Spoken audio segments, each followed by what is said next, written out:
Bizarre Brain Comics.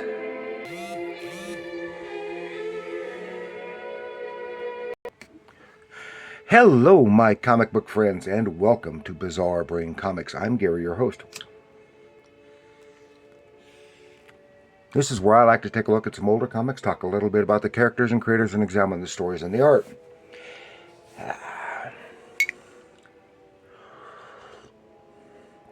And this time, I'm going to take a look at the Justice League of America Annual #1 from 1983.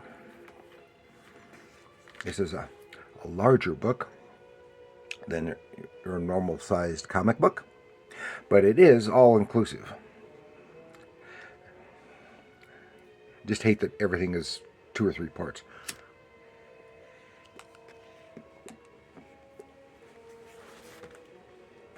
Justice League Annual #1, 1983, written by Paul Levitz and Len Wein, with art by Rick Hobers and Dick Giordano.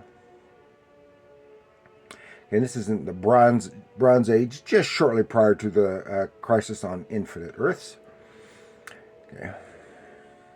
And it is pretty much usual JLA fare, told in chapters, with small groups having to split up with different assignments to come together at the end to defeat the villain. And that's the way it usually goes, and that's how this goes too. And this time the villain is Dr. Destiny, who looks just like Skeletor of Masters of the Universe, but he predates Skeletor. Dr. Destiny, did I say Mr.? I said Dr. Destiny. Dr. Destiny made his first appearance in Justice League of America #5 in 1961. And his alter ego is John D. And is sort of a demon who has psychic powers of dream manipulation. Yet he is unable to dream himself, which has resulted in his unsightly skeletal visage. And if you can see right here on the cover, when I saw that, what is this, some kind of Masters of the Universe crossover with Skeletor? Because he looks just like Skeletor. Inside he does too. It's just, except he has a shirt. He has a blue costume on. So, but I can't help but wonder if the look of Skeletor was inspired by Dr. Destiny.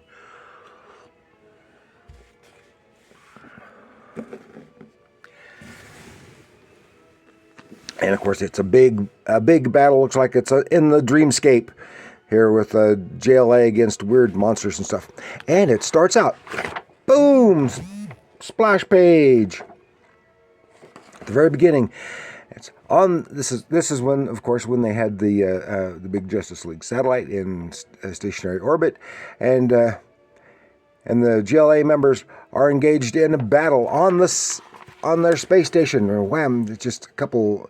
And meanwhile, here's while this is going on, Ralph Dibny, not Frank. Ralph Dibny, elongated man. He's having personal doubts, thinking he shouldn't be part of the JLA and stuff. And then suddenly, they're smashed, and everyone's sucked out to their deaths into space, and he blames himself for not being good enough. And then we find out it was all just a dream. That plays into something later. He was restless. His wife Sue wakes him up. He gets up. She goes back to bed. Meanwhile, we see, who is this figure? Looking at something, and he is observing Ralph Dibny's nightmares. And then we see, it is Skeletor. No, it's it is Dr. Destiny. But he looks, as you can see, he looks just like Skeletor. And he has been looking in on their dreams, JLA members' dreams. He's conniving for something and kind of influencing stuff. Then we see him. He's in a just sometime later in a special research hospital ward, and he's just walking right in, with this looking horde like this, walking in, talking with a nurse, and says he's a doctor. But we see here his reflection in the mirror, so we see what the man that the nurses are seeing, and this is dream research and sleep research right there. Then he's back with his machines, and then JLA headquarters. They're having a meeting. Zatanna has just become head of the chairman of the Justice League, and they've called a special meeting because Commissioner Gordon has something of interest to them. Dr. Destiny has escaped from Arkham Asylum, and some various people have gone missing, and artists and the like. And they call on JLA to check things out. So we have Hawkman, Hawkgirl, the Atom, and Firestorm. And they're one team. They're going to go check something out.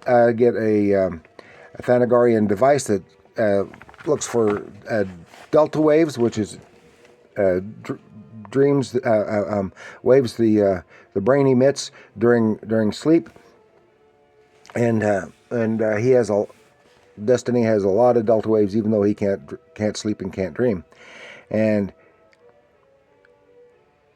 they're tracing, and it goes right to this sleep research area center where they had been. There's Dr. Destiny observing the whole thing with his weird machine, and suddenly, boom! Dream entities are manifesting physically and attacking the JLA. And how do they get out of it? Oh no! Boom, boom, boom, boom, boom, boom. And they get out of it by waking the dreamers up, because they were beings manifested in their dreams. Boom. Then, the fine art of dreaming. It's Aquaman, Green Arrow, and Black Canary. They're at a street art show in somewhere in New York. I recognize that. I think it's probably Greenwich Village. I think it says so. Anyway, well, Washington Square. Okay. And they're there because these have reported a lot of the artists on display here have come up missing. And they have all kinds of weird sculptures. That's some weird stuff. And then suddenly, boom! Dream manifestations of these very statues that they were looking at come to life and attack the JLA. Boom, boom, boom. And how do they deal with that? Boom. Lots of fighting. Green Arrow destroys the original statues, and the dream manifestations disappear. Then, what dreams may come? Green Lantern, that's the John Stewart version of Green Lantern. The Flash, Barry Allen, and Wonder Woman, the only one. They are sniffing stuff up, and they come to another dream clinic of sorts, and there's someone dreaming, and now suddenly all of their enemies in dream forms, who Dr. Light, Amazo, and Tornado Tyrant are all manifested and attacking them. And one of the awesome, I thought they had, oh cool, that's the Flash. Okay, and they're fight up against these virtually impervious things. Then suddenly, it breaks into where the location where the machine and Dr. Destiny go to snatch him, and it was just a hologram. But they defeated those manifestations. Then, into the dream stream on the satellite. It leaves Zatanna, Red Tornado, and Elongated Man. We're still on the satellite, and suddenly they have Dr. Destiny's visage appearing to them. Then they are zapped into the dreamscape, the dream world. And I can't get that page open. And then, which is weird anyway. Then they're attacked by all kinds of dream forms of Dr. Destiny. What are they going to do? And here we have Ralph Dibny's self-doubts occurring again, because what can he do against these guys? And then Zatanna, using her magic, brings the rest of the Justice League there. So it's all of the Justice League that was available up against, in the dreamscape, up against this guy. But where is this? This is the Jack Kirby version of Sandman in his headquarters. And Sandman and his little dude beings are trapped, encased in crystal domes, where they and all these dreamy monsters are out and about and attacking the Justice League. They're fighting.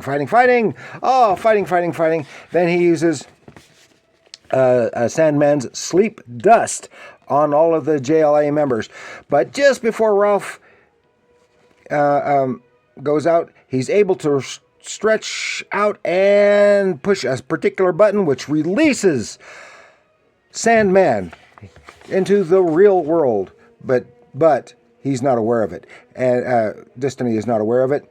And he uses Sandman's special whistle, which is used to control these dream monsters. They're all put in cylinders. They're captives. Ha ha ha ha! Meanwhile, Sandman manifested on Earth, and then we see in his memory the flashback to when Dr. Destiny had come to his realm and zapped him and captured him, but now he's free and without his sleep sand from his belt. But he goes to see someone in particular. He goes to one particular apartment, sneaks in, and suddenly, that's not yet. Uh-oh, what's going to happen here? And he sees stuff. Dr. Destiny sees this, and dream monsters are manifested and attacking. But in the process, the sleeper has awakened, and it is Clark Kent who instantly transforms into Superman and dispels the dream monsters.